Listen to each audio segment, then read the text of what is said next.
ازيكم يا حلوين؟ عاملين ايه؟ يا رب تكونوا بخير. تعالوا النهارده هنعمل طاجن لحمه بالبصل، انما ايه، في حته تاسعه خالص. لحمه دايبه دوب وطعمها خطير، مش عايزه اقول لكم. نقول بسم الله الرحمن الرحيم ونبدا وصفتنا. معانا حله على النار، نحط فيها معلقتين كده من الدهنه. انا بجيب الدهنه بسيحها، وعملت الفيديو ده معاكم كذا مره.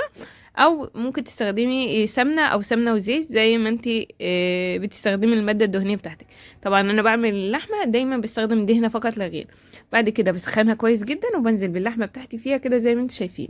بدي اللحمه بتاعتي تشويحه من غير اي حاجه، من غير ملح، من غير فلفل، من غير اي حاجه. بشوحها كويس قوي. انا مستخدمه لحمه بتلو. لحمه البتلو طبعا بيكون فيها عظم.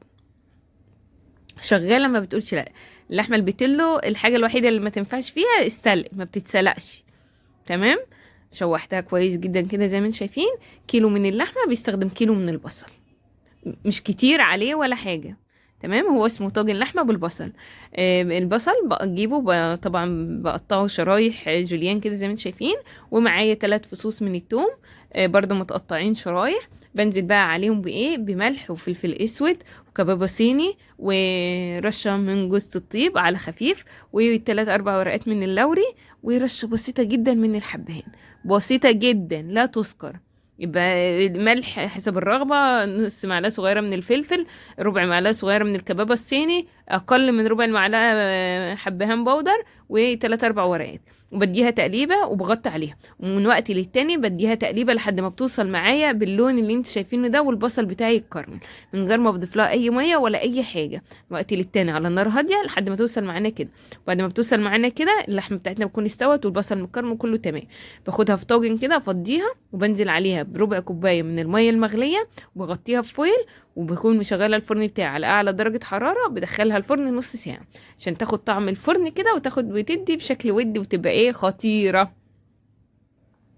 تمام. بسيبها في الفرن كده نص ساعه تغلي وتبقبق عن بعضيها. بكون عملت في النص ساعه دول حبه الرز اللي انا هقدمهم جنبهم. تمام. وبعد كده الطاجن بيطلع بالشكل الجميل اللي انتوا شايفين ده. اخر 10 دقايق بشيل الفويل وبسيبه ياخد وشي من فوق. والسو بقى بيبقبق وشكله يفتح النفس بجد. تسلم ايدي، جربوه هيعجبكم جدا جدا. تقدري تعملي جنبها رز ابيض، تقدري تعملي جنبها اي حاجه انت حباها، او ممكن تعملي رز معمر. انا كنت عامله جنبها رز معمر بصراحه. تعالوا بقى نشوف اللحمه بتاعتنا دايبه ازاي. طبعا معروف ان اللحمه البتلو اصلا ما بتاخدش وقت في التسويه، لو شوحتيها بس كده هي استوت. شوفوا بقى، شوفوا الجمال. بصوا اللحمه، بصوا اللحمه دايبه دوب ازاي، ولا طعمها وريحتها جايبه اخر الشارع.